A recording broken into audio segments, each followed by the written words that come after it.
the big boy camera today. Hey. Yeah, thank you for the patience. I'm going to reshare this real quick. Yeah, and but we are happy to be back and running again, aren't we? Yeah, just in time for the playoffs. We get into the last 9 or 10 games of the regular season, so we're back just in time for the Stanley Cup playoffs to start. I think it's April 20th is when the playoffs actually start. Mm-hmm. So, yeah, thank you to everybody for your patience with us. But we are back, Carson and I, doing the Best Boy Sunrise podcast. While Carson gets things going on his phone, we'd like to, of course, thank the Refocused Radio Network. That's where you can go back and see this podcast tomorrow, and also past podcasts that we've done for the Best Boy Sunrise podcast on our YouTube channel. That's on there. It's just good to be back here in the studio. I will say it's been a minute since we. Yeah, it seems like it's been like I'm going to be open and honest. We took a break because I was having some health issues, and you talked about that on your TikTok that you made the Facebook about. Yeah. So I'm back. I'm not 100%, but we're getting there. And he's doing a lot better than everybody expected him to this quick. So. Yeah. And I talked to Carson the other day, and I said, I think we should do a podcast on Tuesday, and he was like, "Yep, let's do it." Yeah, this break for us came at the right time. Yep. Honestly, it's never a good reason for health issues, obviously, but we needed the break. I think Dad got his stuff kind of taken care of and is getting on the mend with his procedure. He has another one tomorrow. Minor one though, so the biggest one was already done. Mm-hmm. And then for me, I just leased a new apartment, and so getting everything taken care of with that, going back and forth from there to work and home, it's just it has been pretty tiring. So it's nice to have that. We did have a little break, but this is the biggest time of the year for hockey season. So we're glad to be back now, and hopefully should be consistently the rest of the way. Yeah. We may, if anything, possibly next week, depending on how he's feeling after his procedure. He has tomorrow if he's good to go, but he should probably most likely be good to go. And so we should be in for the rest of this playoff. Well, the last couple weeks of the regular season and full playoffs. We're full steam ahead. You know what? That was just a sign. You know what? You just needed to get patched up real quick, like the players do, and be ready. It's kind of like they put they're going to sit McDavid out until the last couple of games of the regular season, and get him ready for the playoffs. They put you on LTIR, except you're not getting paid. If I get paid, if I could get paid for being on LT, and then you would get the benefit of having extra money too to spend. But in all seriousness, it's good to be back. I'm glad we're back doing what we love to do, and that's doing the show. So. We'll get back on it here shortly and get everything. Yeah, started. we're gonna take a look in a bit, and I love these. If the playoffs started today, so we're gonna do if the playoffs started today and take a look at the matchups that are as of right now before anything starts. So let's. Do you want to start with that? Because that's the most I'll get into some stuff about the orders, and there's been a lot of stuff that's happened since we came on. We didn't go to trade deadline. We didn't because you already not doing well. We've missed a lot of stuff. I think the last time we actually did a show was right after I got back from Pittsburgh. Yeah, it was in late February. After the Four Nations is over.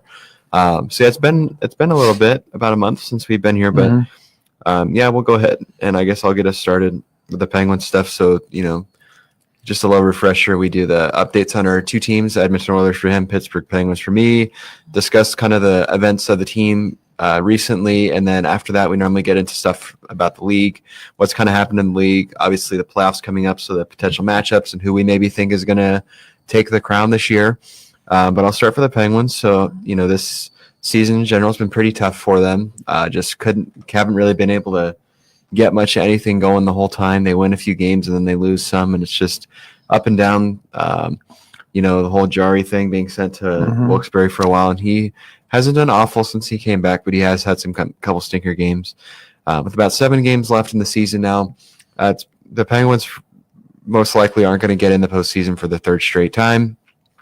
Which kind of stings. I want them to play in the playoffs, but this season they just didn't really have it. I think they make it there. Yeah, I'd like for them to make it in the playoffs, but they get there, they're going to get whacked. It's just they're not that deep, and goaltending has been awful. They're the 2nd worst team at keeping pucks out of the net, and that's not going to That's not going to give you any benefits.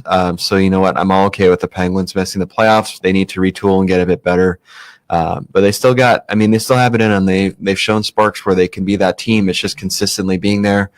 But, you know, still 7 games left. You'd like them to win as many as they can just to keep themselves close and, you know, go out with pride. They're still playing for pride. You're professional athletes. So, yep, you know, I'd rather them kind of be where it's like this. I hate to say it, but like for purposes of knowing that it's over versus getting like, okay, the last couple of years where it's just like come to the last game and, you know, especially last year's hurt more, I think, than the first in 2023 when they missed out because they lost to Chicago, which is one of the biggest, most influential games in NHL history because that's what allowed Chicago to get Connor Bedard in the next draft is because they beat us that night in Pittsburgh. But last year's was painful because, you know, 0.2% at the beginning of March, and they just climbed all the way up and nearly got there. And if they had another 2 games, I bet you they would have gotten in that spot, but they just didn't. This year, you know, again, they had their swings just up and down. You know, I went to a lot of games this year. The Penguins didn't win any of them. I watched them lose 4 straight on the Western trip. That's a big swing that they could have turned themselves if they would have won some games. One thing I've mentioned to you about the Penguins that I don't think a lot of people really talk about that much is how the Penguins lead in a lot of these games and they just blow it. Like they're one of the worst teams in holding a 2-goal lead. Yeah, they get a 2-goal lead and they get a 2-goal lead and they blow it. I mean, you know, the games I've been to this year, they led 2-0 in Winnipeg and blew that game. You know, they led in Calgary and they lost that game. They led 2-0 in Vancouver, lost that game. You know, they led against the Bolts when I went and watched them play in Pittsburgh and they lost that game. They led against the Rangers and lost that game. So a lot of games they cut up and lead and they just lose it. You know, that's got to be taken care of. I think just keeping your foot on the gas pedal. You know, this isn't like the most star-studded roster, but it is a good roster when the pieces are all there. And I think this offseason, honestly, Kyle Dubas is going to have some stuff cooking up for this team. A lot of draft picks coming up, and I feel like he'll maybe be able to use this to get some young assets that are ready to play. But for right now, too, a big thing is the Wilkes-Barre guys starting to come up and play, which has been good because they're going to be on this roster, I feel like, next season and getting them prepared for what it's going to take.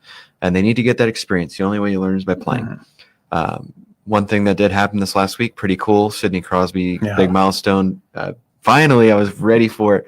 Got the 20th point per game season, passing Wayne Gretzky for the most all-time in NHL history. There was some concern at the beginning of this year that he wouldn't get there because he was off to a bit of a slower start in his point production, but he's now after the overtime winner in Ottawa on Sunday, or against Ottawa on Sunday. It's a 10-game point streak, and he's like aging like fine wine. He literally, Father Time has not caught up to him yet. He is still playing so elite on the ice. Whenever he's out there, you know he's out there. But yeah, so you know what? I'm going to watch the rest of these games, and I'm really looking forward to the playoffs. It's going to be so interesting. But you know, for now, I'm just watching the Penguins hopefully win the last few games they got and be ready to start again next season. For now, this week, the Penguins only have 2 games the rest of this week. They have a few days off after they won 1-0 against Ottawa on Sunday, which was a very great game, actually, for a 1-0 game. But they head to Missouri to play St. Louis on Thursday night, which that'll be a tough game because the Blues have been the hottest team in the league. They are rolling, absolutely rolling. Right at the right time, too. Yep. So that's going to be a tough game, but, you know, I'm looking for that to be a good one. The Penguins beat the Blues earlier this season when they played in Pittsburgh already. And then Saturday, I will be on my roadie with a couple of my buddies or my friends I used to work with at Academy to Dallas to watch the Penguins take on the Stars on Saturday afternoon. I'm really excited. Obviously, the last game of the season for the Penguins that I'll be watching in person, which I'm excited. I always love watching them play, no matter where they are in the standings. This will also be pretty cool. This will be marking game number 10 of the NHL season I've been to this year. So that's cool to hit the double digits. But nonetheless, it'll be cool taking 2 of my friends that and American Airlines. Yeah, it's a beautiful arena. One of the best arenas for hockey. Take 2 of my friends with me that I've known for a long time, and we worked together in retail for years. And they went to one of the Stars games with me when the Penguins played them a few years ago. So they're you know, not really hockey novices, but they love watching it. It's great to take friends up there to go and enjoy the day. You know, it's a day trip. We'll come back that night after the game, but to spend time with your friends and make a good memory. So I'm excited, and hopefully finally get to see a Penguin win. Yeah, that would be so good. That'd be great. Great way to end the season. Yeah, and I'll take the Sid hot streak right now because he's producing points, and that's what I always like to see. But yep, that's what we got on the docket. So, I'm not really mad about the way it's gone. It's just kind of the way it goes for teams. You kind of are on the high of winning the cups, and it starts to come down. But this Penguins team, as long as it has the likes of Sid, Gino, and Letang on it, is still a competitive. You're gonna, after the Penguins had got, 2 back-to-backs, teams are gonna catch up. Yeah. Teams are gonna get better, and the Penguins can't hold on to that. You can't do a New York Islander 4 in a row. You can't do a Montreal Canadiens 5 in a row. Yeah. It's just impossible to do that now with the parity in the league. Because you look at all the teams for the most part right now that are good. And no shaming on them either. It's just the way it goes. But a lot of teams that are good now, besides maybe Tampa Bay, weren't very good 7-8 years ago. No. It's just the way it's the parity of the league. It's how it works. But like the Oilers after their cup run in 2006, they fell off the table big time. And you know what? And they've picked it up here since in the last decade. But that's why we love watching hockey, is because there's no parity in hockey. It literally it always changes. Whereas the NBA. Same teams for the most part, always good. Yeah. The market's a lot bigger. NFL, a lot of the same teams nowadays are always the good teams. No matter how long it's been since the Cleveland Browns have been a good football team.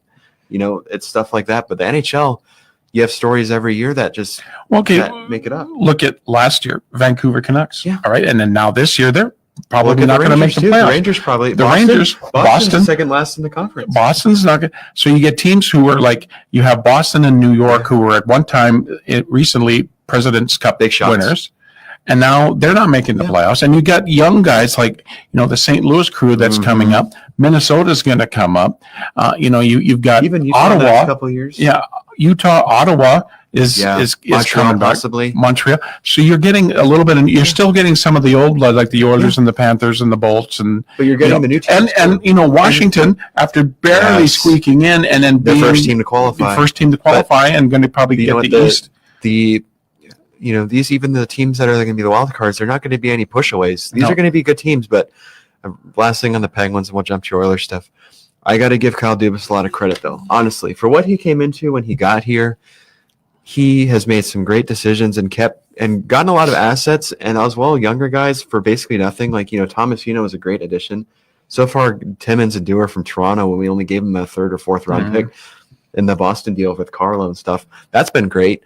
The only big deal people frown upon is the Erik Karlsson deal, which, I get sometimes where he doesn't look awesome, but then there's the times where he's like, this is why we got him, because he's elite at what he does. Just last few games of the season, I'm excited to see what they do and retool for next year. But now we'll go on to your good old Edmonton Oilers, and then we'll jump to the league because there's a lot of stuff. There's a lot of stuff going on.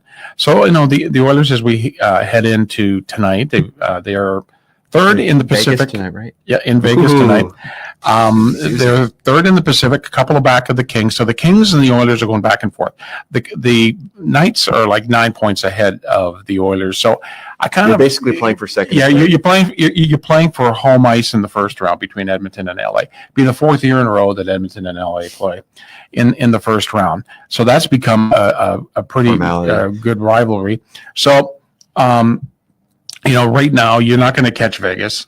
But you can, I think it's going to be very important for either team to get home ice, and because that's going to make, because the Oilers. I think it matters more for the Kings, though. Yeah, I think because the Oilers are proven that they can win in LA. Yeah, the Kings, I think, are a better road team than a home team record-wise. Yes, and so, but the Oilers have shown that they can win on the road in big games. So either way, it's going to be a great series. I don't think as much in the NHL home ice matters as much anymore. I really don't. No. The Oilers are 5-5 in their last 10 games. They were without Draisaitl, McDavid, Ekholm for a while. Now they're without Stu Skinner for a little bit.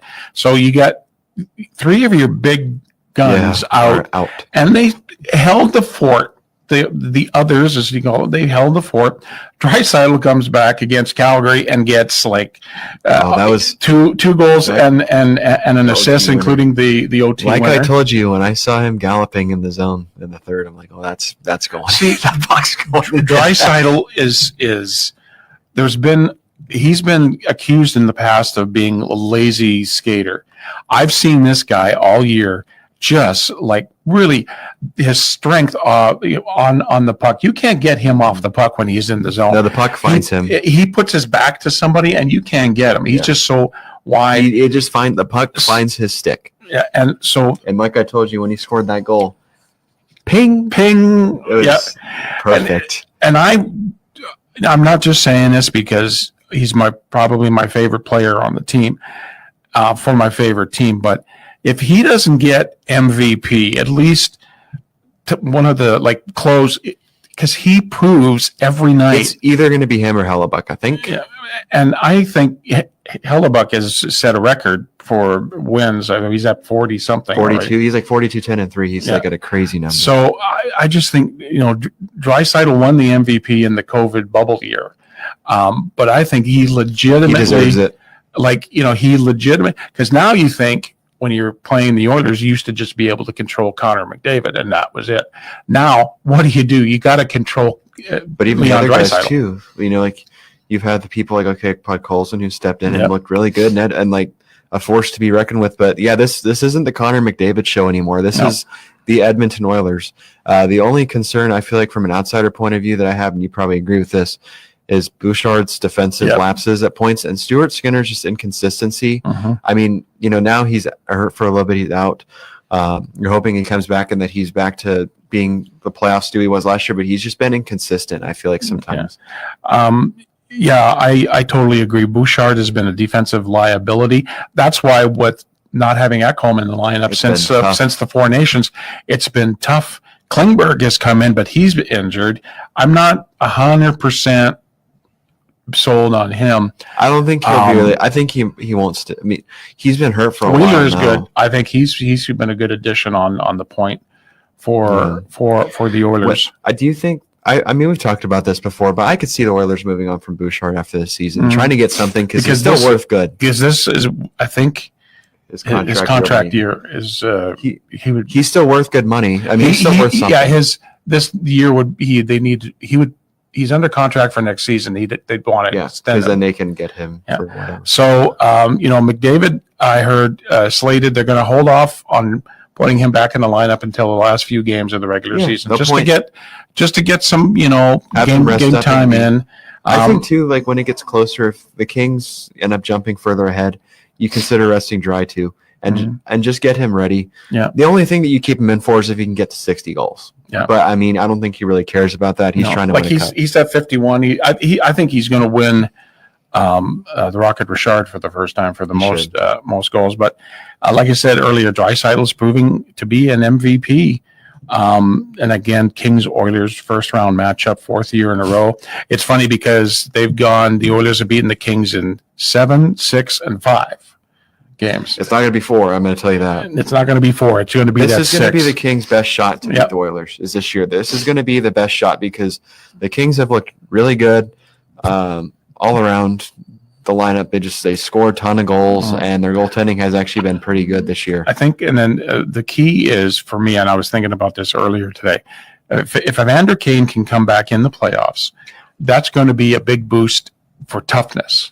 Because if you get him, Corey Perry, and up front, because the Oilers have been out-hit just about every game by the opposition. And that's not going to be. And if Evander Kane is out there and he's close to 100%, he's going to cause havoc. He's going to go and hit some people. A couple of people I'd worry about for sure on the Kings though was definitely Byfield. He scored a lot of goals, but Warren Foegele too, being a former Oiler and. He's coming for blood against Oilers. That's his former team now. He wants to kick their butts. Yeah. But it's going to be a good series if it's them two. So tonight, the Oilers are in Vegas. I had flashbacks of my trip to Vegas earlier in the season. So I'll be watching the game. It's at 9:00 tonight. Then it's the California trip. Thursday, they're in San Jose. Saturday in LA. Big game there. Hockey Night in Canada game. And then Monday in Anaheim, and then they come home and play the Blues next Wednesday. That's going to be a big game because St. Louis is going to be on that.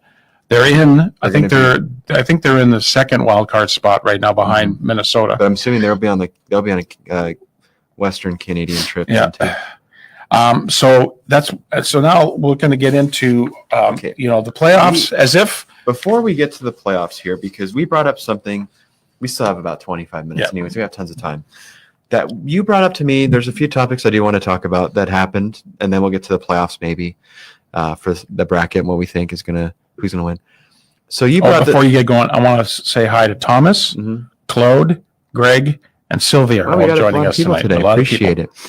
But something that we just talked about the other day that I just feel like isn't getting enough attention, and I feel like it's just kind of crazy that it's going on this way, is how Toronto is going to all these Western cities where the time difference is 3 hours of them. So, they're going to Edmonton or LA where the time is 3 hours behind their own time zone, and the time is getting switched to their time zone. Saturday night, like this happened against the Oilers in Edmonton. The Kings last weekend. And the Kings last weekend, where a normal Kings game and a normal Oilers game on a Saturday night would be 9 o'clock.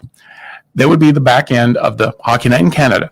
But because it's Toronto, all of a sudden Toronto dictates that in LA, they can play a game that's going to start in LA at 3 in the afternoon. Or no, 4, because it started here at 6. 4 o'clock. 4 o'clock. But still, that's an early game. But when I looked at the thing and I said Toronto at 6 again in LA, I was like, there is something. The NHL is favoring the Maple Leafs for some reason to give them prime. I guess let's face it, and all Canadians know 6 p.m. is prime time on Saturday night. That's hockey night in Canada night. It's tradition. You want to play at 6 o'clock. And the Leafs, for some reason, no one else gets that kind of. Even Montreal doesn't. If Montreal's on the road, they have to play a night game. So it's just Toronto. But I don't know. Like you said it a good when it happened in Edmonton. Doesn't the home team get the call if they want to move it or not? Like Toronto should ask, can we move it to 6? Which I understand that the players might like playing earlier in the afternoon, especially if you're in LA. You get done at 6:30, 7 o'clock. But Toronto's getting their schedule, their exact schedule, and they're the road team.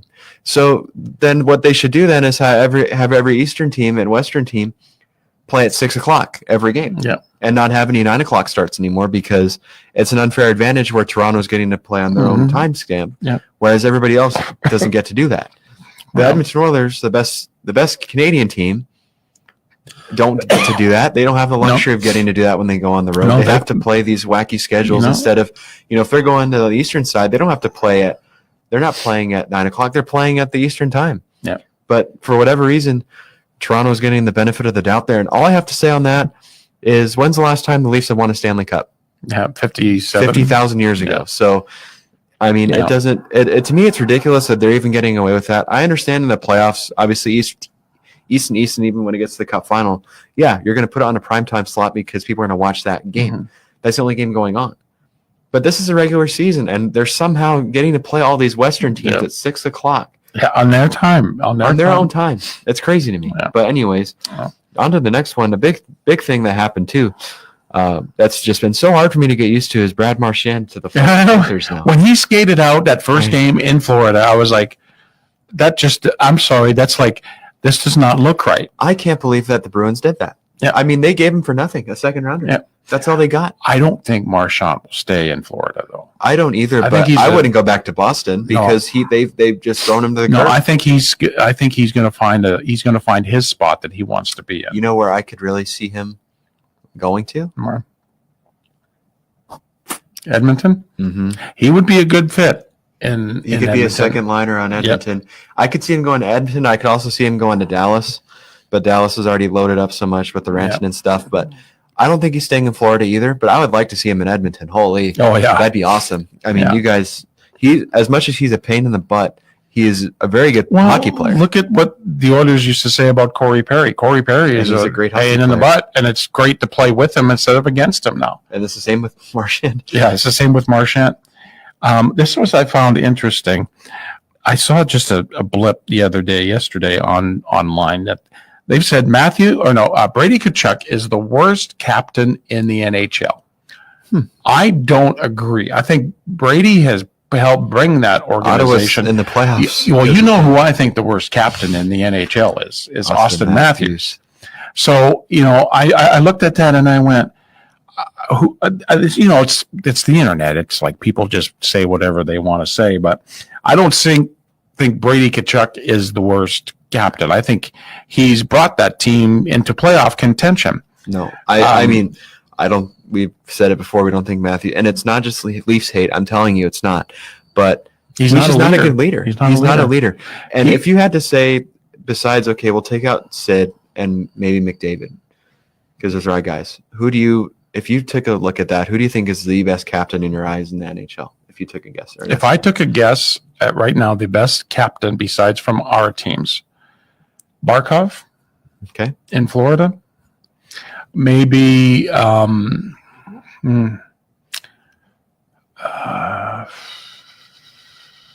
Jamie Benn. Yeah, he's been captain in Dallas. I've got a wild card for mine. This name you're not going to expect, but I respect the way he plays his game and he plays hard. There's Boone Jenner from Columbus. Yeah, you know what? That team, they haven't been very good for a little bit. He's been loyal to that franchise. He's led that team, especially with this year, how things have gone. The Jackets may or may not make it in, but he has led them to be a force to be reckoned with. Especially after the season that they've had to go through. I agree with the Austin Matthews stuff. He's not a leader, and they made a mistake taking Tavares' captaincy. They should have given it to Morgan Riley instead. And then, speaking of Tkachuk, his brother Matthew is skating, but they're holding him back until the playoffs in Florida. They have no reason to play him. They're in the playoffs. No reason to have him playing. And the Ovi watch. He's 5 goals away, 9 games to go. I hope he gets to the season because that's going to be painful if he has to wait another 6 months. The way he's been playing, and I've watched a couple of parts of Washington games. Just I want to catch some of the. And I think they're trying too hard sometimes to get him goals. I think if it just comes organically and naturally, but yeah, you'd hate it if he gets to the last game of the season and he's a goal or two down, and he has to wait until next season because it just I think the build up at the end of the season like this is more exciting than at the beginning of the next season. The thing is that you never know. I hate to say it like that, but you never know if you'll be able to play another game. Yeah. So you'd like for him to get the piece of history. His last game of the season, ironically, is in Pittsburgh against the Penguins. So would be kind of cool if it. But I mean, it'd be awesome. It'd be better if it happened at home. But on the road, there's nowhere better for it to happen than in Pittsburgh. And Ovi was class act, and I've never been an Ovi fan. Class act when they played in Minnesota. It was going to be the last game against Marc-Andre Fleury, and the rivalry that Washington and Pittsburgh had, and Ovi, and they lost, and they lost, and the guys were going off the ice, and Ovi got all of his guys out there saying no. And they had Marc-Andre Fleury go through the line. That was very classy by excited Ovi. for? Not really excited for, but what's going to be awesome to watch is the last game between Sid and Ovi against each other. There's going to be a loud eruption after that game. Yeah.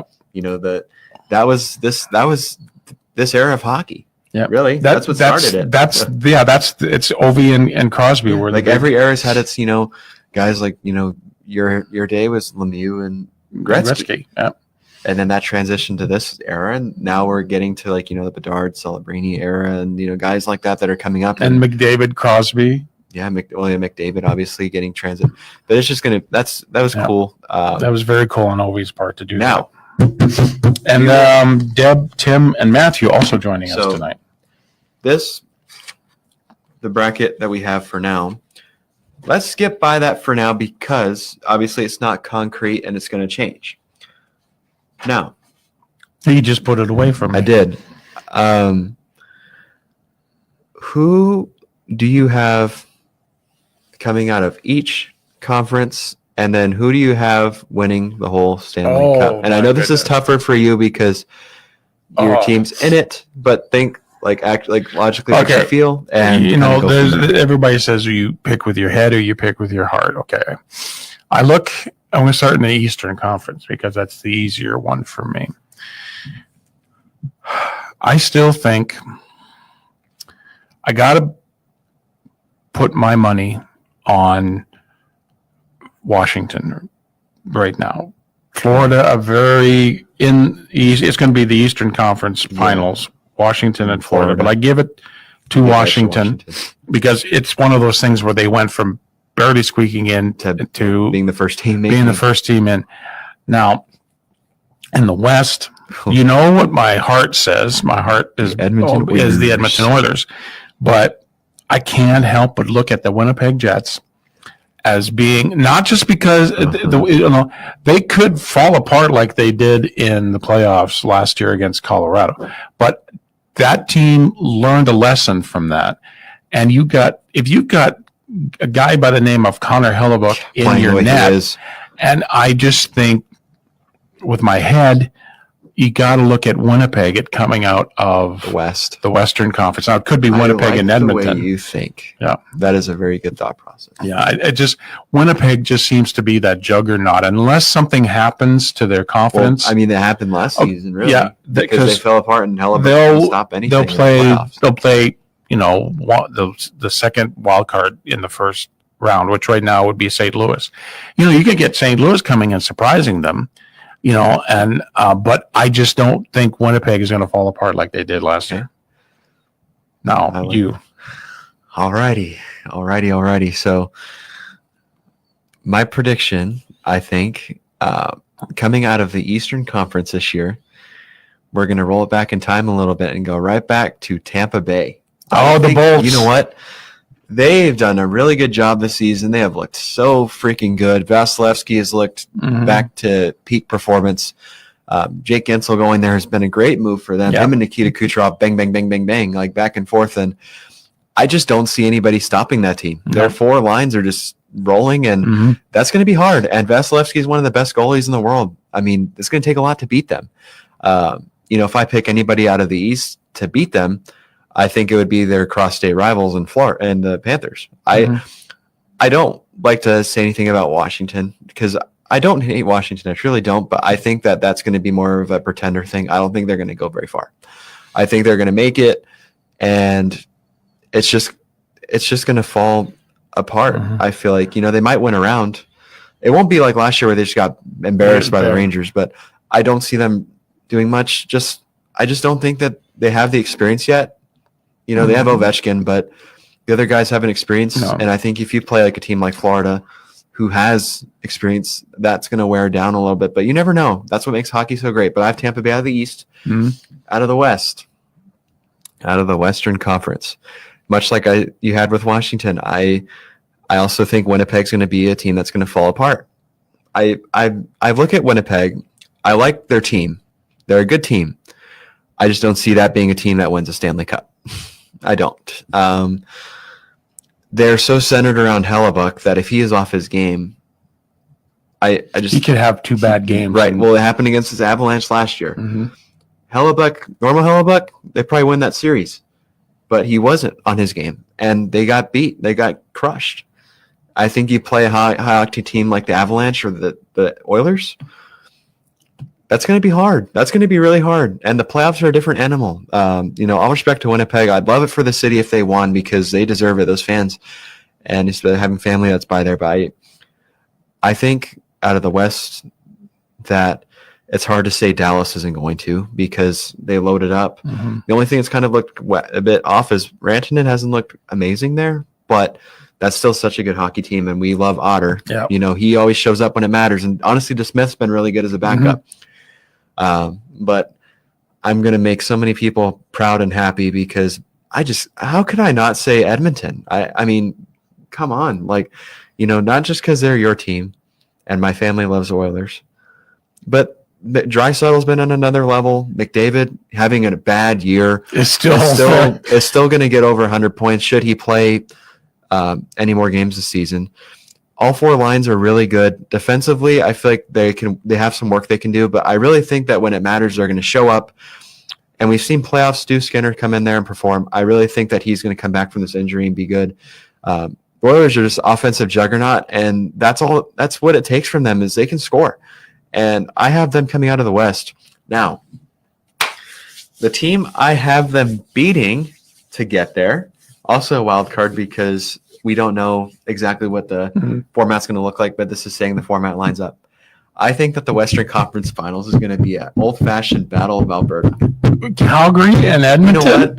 Really? Dustin Wolf has been the story for that team. Yeah, he has been. He is going to be in Calder consideration. He arguably could win it. He should be, definitely. If the Flames make the playoffs.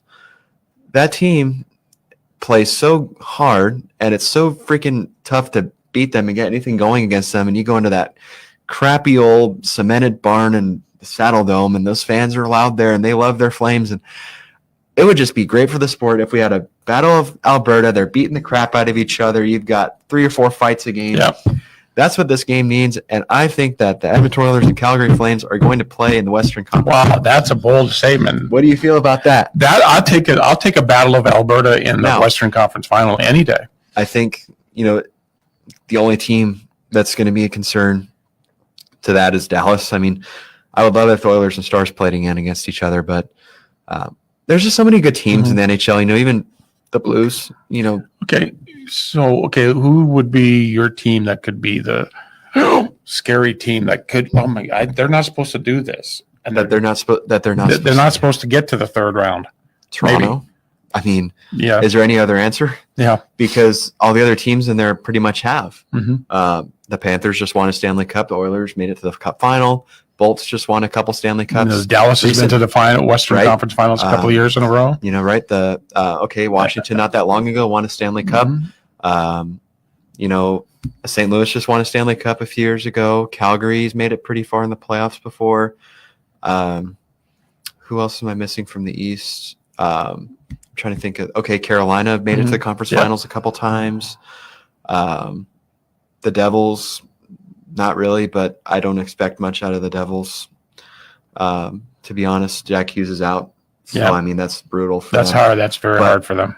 Yeah, I mean, I guess I would have to say the Devils then, honestly, because I don't have faith in the Leafs to do anything. Mm-hmm. And that's not hating on the Leafs. It's just their reputation. I don't feel like they changed the right things to make them that gritty team that no one wants to play against. Yeah. I think people play against the Leafs and they're like, oh, goody.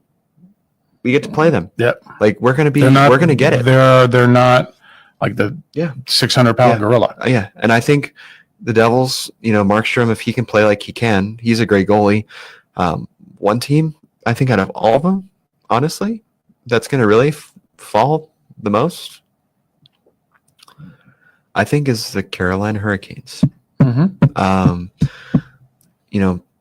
They play a hard game. It's hard to get anything going against that team because they pound you as soon as you touch the puck. But, again, I'm just a fan, a novice. I love watching the game. I look at that team. I just don't see what makes them a Stanley Cup champion. Yeah, I don't see it either. They're now, no disrespect. Number one, that storied franchise, their fans are great fans. They support that team. Brendan Moore's an amazing coach. Mm-hmm. They've got great players, but I just don't see them being that Stanley Cup team. They don't have that main X factor that a lot of these teams have.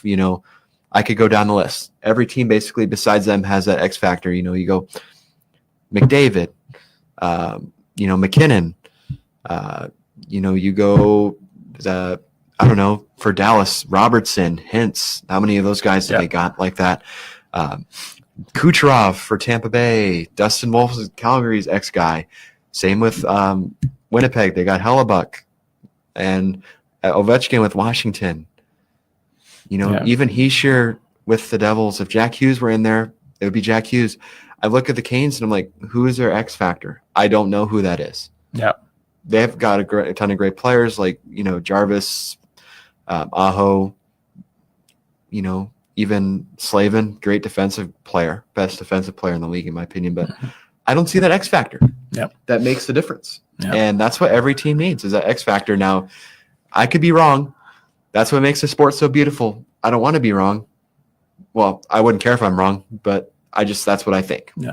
Now, what's your team that's going to shit the bed? Okay, I think my team that's going to crap the bed is going to be the Toronto Maple Leafs. Of course, I think are going to crap the bed, and I think the team. It's just because that's Toronto. There's a stigma behind that organization that they cannot. They black look magic. Great in the. It's like Minnesota, the Wild. Yeah, they it's start like every season they off look super good. Great in the regular season, and then they just completely fall apart. If you look at that Boston series last year, and Austin Matthews, how many games did he miss for undisclosed, sickness? It's like you're in a game 7 situation, game 6, game 7 situation. You're fighting for your playoff lives. You're going to go out there and like do a Michael Jordan flu game. Who do you think is Toronto's X factor though? If they do something, if they do something, who is that X factor? Mitch Marner. Agreed. Yeah, Mitch Marner is like, I watched him closely in the Four Nations. He is a great player. If he's, if he gets on his game and he gets on a roll, that guy is hard to stop. I would like to see him elsewhere after this season because I think he has a lot of potential that's not unwrapped yet. Now, because we have about 5 minutes left and we've kind of gone over what we think. The brackets will be more set up in a couple weeks because there'll be a few days off between the end of the regular season and the playoffs. But playoffs aside, this could include a playoff team.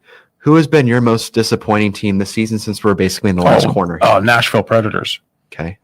For me, it's Nashville's been, after all the money they spent in the offseason, that's been probably the most disappointing team because they never got good. They never got good.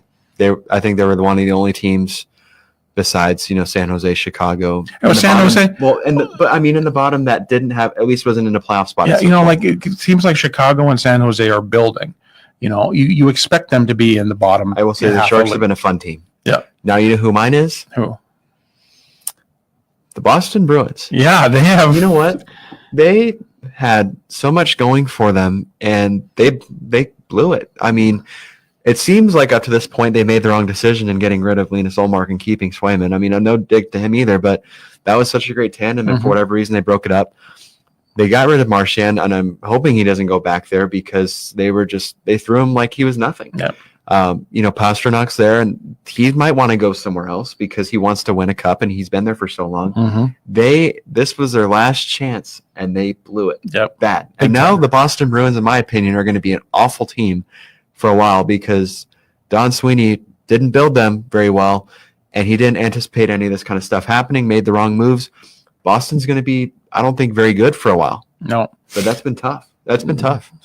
Yeah, they're not the whether they win. They weren't the big bad Bruins like they used to be. No, and I totally agree with you. I think Boston has been one of the more. I could say Vancouver too, but yeah, well, Vancouver. They've been in that position. It was okay. I hate to say it. I love Rick Tocchet as a coach. I met him and known him when I lived in Phoenix, and he was out there. That was a movie. He's a great guy, but it was a one and done deal last year for Vancouver. It was just like there's just too much, I think, going on there. Yeah, there's too many cancers in that locker room that they. Yeah, I really think if you look at any of the teams, Vancouver's probably in a lot of people's lists where they don't want to go. Yeah, so it's going to be funny if things work out. Okay, there's 7 Canadian teams. Yeah, no, all of them would be in technic, maybe. 6. Six could. That's the first time in I can't tell you how many years. Because it's been forever since Ottawa and Montreal. Yeah, so like the 6 Canadian teams will make the playoffs if Calgary can bump out either. I think Montreal it's going to too. Montreal's got to stay in where they're at. So it's like, but they're in contention. I think Calgary will make it. Calgary's going to have to just rely on Minnesota. They got to win a lot of games. Yeah. But that's, this is Boy, it's good to be back. Yeah, it's great to be back. Thank you very much, everybody, for having patience with us.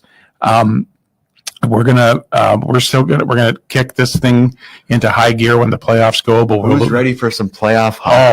You ready to be turning on your TV at 6 o'clock and flipping between 4 games? Yeah, it's like there's so many games going on. It's going to be like all over the place. I'm ready. It's going to be our March Madness. Forget March basketball. It's going to be for like 2 months. Yeah. So we'll be back on Tuesday with everything pending. Everything should be good. We'll have another show. As we get closer to the playoffs, we'll have a better idea of how we're going to do playoff coverage. And you can get this podcast on the Best Boy Center Race Podcast YouTube channel tomorrow on the Refocused Radio Network. You can also get it on Spreaker. We're going to continue to do, now he gives me my papers back. We're going to continue to do our post games for Pittsburgh and Edmonton on TikTok. And we just, this has been a dream of mine, I know, for a long time to do a podcast with this guy.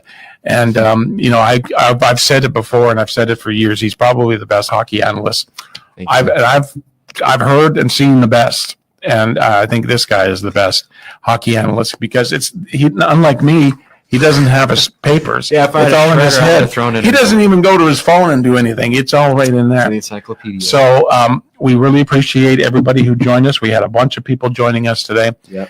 We'll be back next Tuesday. And in the meantime, I'll let you say it this time. In between time, everybody have a great hockey night. I didn't give you crap this time for it. Yeah, I've got a one-time reprieve. You did. Now we're back to regular programming.